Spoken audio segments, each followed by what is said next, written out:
C'est ça. Ça rejoint l'idée que nos pensées dominantes agissent comme un aimant. Elles attirent les forces et les circonstances qui leur correspondent.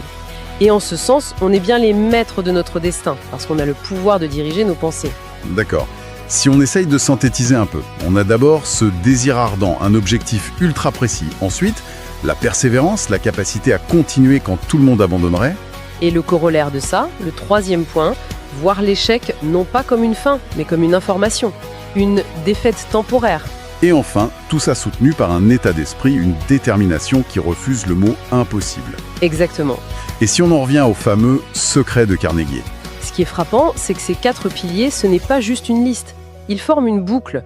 Le désir ardent alimente la persévérance.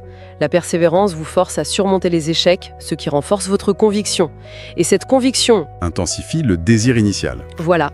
C'est ce système dynamique, plus que chaque élément pris séparément, qui semble être le vrai secret. Ce n'est pas une formule magique, c'est un moteur qu'on construit en soi. C'est ça. Et c'est pour ça que la phrase la plus importante du livre, c'est peut-être celle de l'introduction. Tout succès, toute fortune débute par une idée.